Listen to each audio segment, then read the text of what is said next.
mounting personal or partisan attacks against this Prime Minister's agenda. It's his fellow Liberals and New Democrats. It's his coalition partner who simultaneously attacks everything he does and then enthusiastically stands up to support it. It's the Prime Minister who attacks his immigration minister for letting the system get completely out of control and then attacks himself for doubling housing costs, making life so unfair. If they're so busy attacking themselves and their own record, why don't they just call a carbon tax election so Canadians can vote them out? Young people see right through this Prime Minister. They know they're getting ripped off, and they know the reason for it. Today, rent has doubled, grocery prices are sky high, and we're paying some of the highest cell phone bills in the world.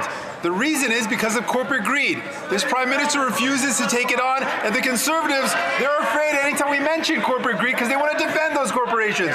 So when will the Liberals finally take on... Hey gang, what's up? Just Aaron right here, Question Period Canada. Another lovely day in Nova Scotia. How y'all doing?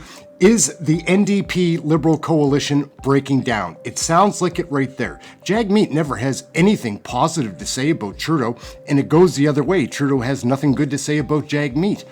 It doesn't seem like those bonds, that tie, that coalition is going to survive Pierre Poilievre.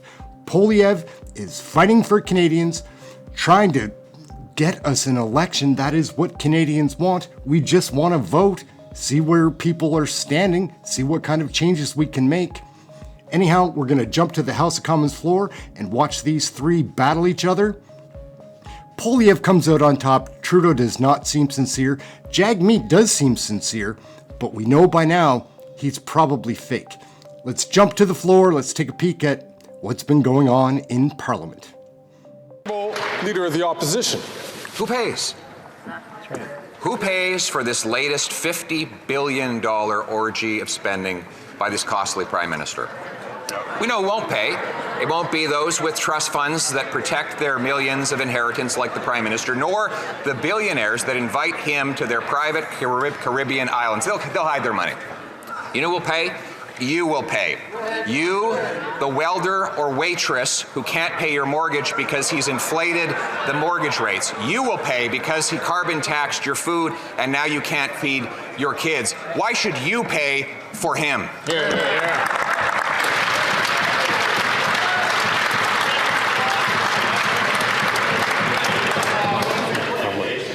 My comment still applies. The Right Honourable Prime Minister. Mr. Speaker, it is interesting to see the lengths to which the Leader of the Opposition will go to avoid saying that he is choosing to stand with the ultra-wealthy, against the middle class, against young Canadians. When we first got elected and raised taxes on the wealthiest 1% to lower them for the middle class, the Conservative Party and that leader voted against it. We're asking for the wealthiest in this country, the wealthiest 0.1%, to pay more in taxes so we can support the middle class, so we can restore the dream, particularly for young people, of home ownership, of a brighter future that the world is taking away from people all over the world. The Honourable Leader of the Opposition. Mr. Speaker, the Prime Minister likes to blame the world for the problems that he caused. He doubled the debt, doubled the rent, doubled mortgage payments, doubled the needed down payment, and now he's doubling down on the same costly mistakes that have made life unaffordable for Canadians. When will this Prime Minister realize that he's not worth the cost and that repeating the same thing 9 times and expecting a different result is the definition of insanity?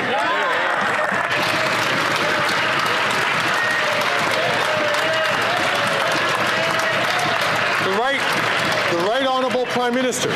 Speaker, what the Leader of the Opposition is saying is that he stands with the ultra-wealthy 0.1% in this country, and everyone else is on their own, because that's what he would do as he slashes programs, as he slashes investments, as he doesn't build the homes necessary, as he doesn't have a plan to fight climate change and create good jobs, as he has stood against affordability measures, as he stands against seniors getting dental care, Mr. Speaker. He is choosing to stand with the ultra-wealthy while we are investing in Canadians and building a stronger future that is fair for everyone.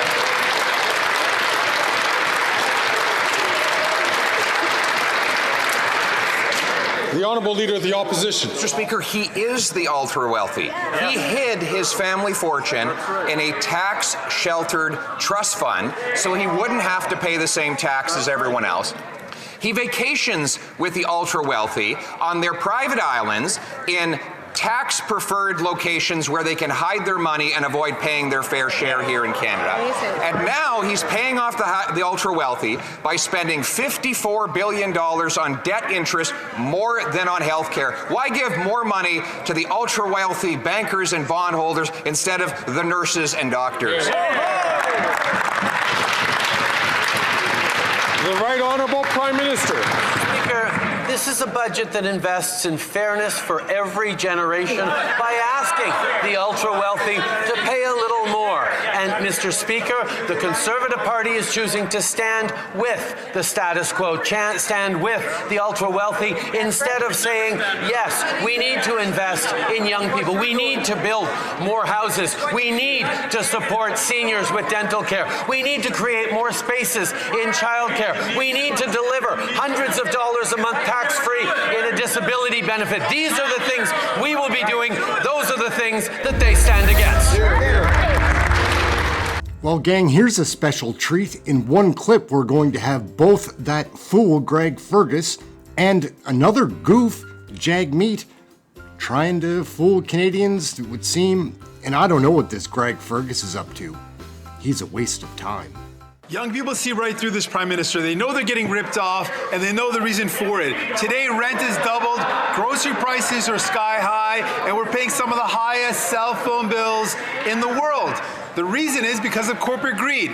This Prime Minister refuses to take it on, and the Conservatives, they're afraid anytime we mention corporate greed because they want to defend those corporations. So when will the Liberals finally take on...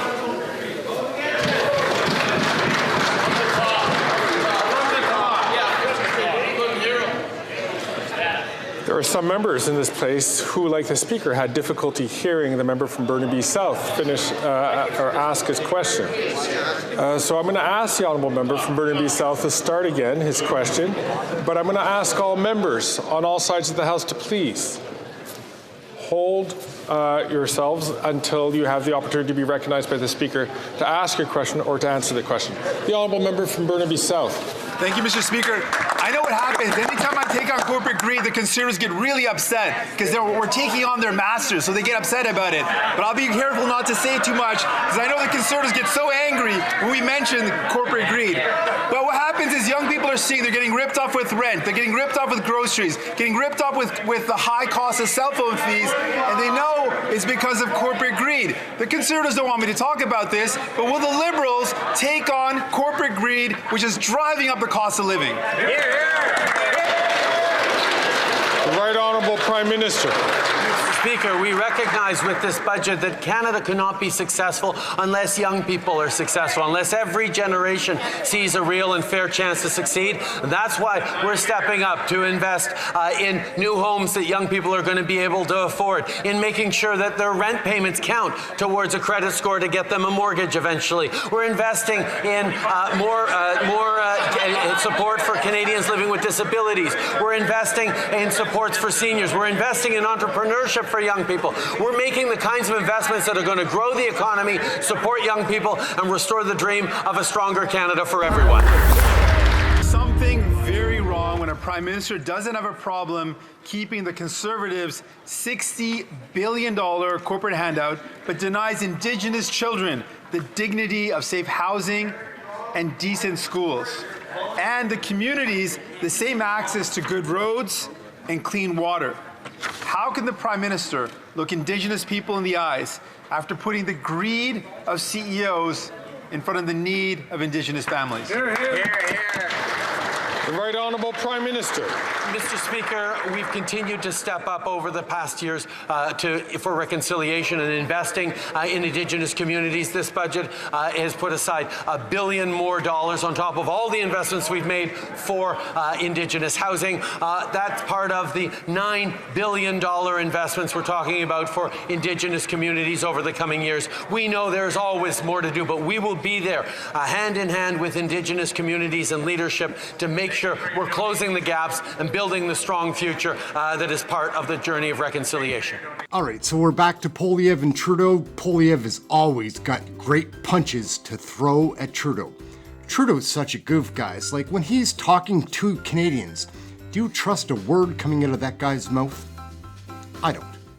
The Honourable Leader of the Opposition. Speaker, it's not me that's doing personal or partisan attacks against this Prime Minister's agenda. It's his fellow Liberals and New Democrats. It's his coalition partner who simultaneously attacks everything he does and then enthusiastically stands up to support it. It's the Prime Minister who attacks his immigration minister for letting the system get completely out of control and then attacks himself for doubling housing costs, making life so unfair. If they're so busy attacking themselves and their own record, why don't they just call a carbon tax election so Canadians can vote them out?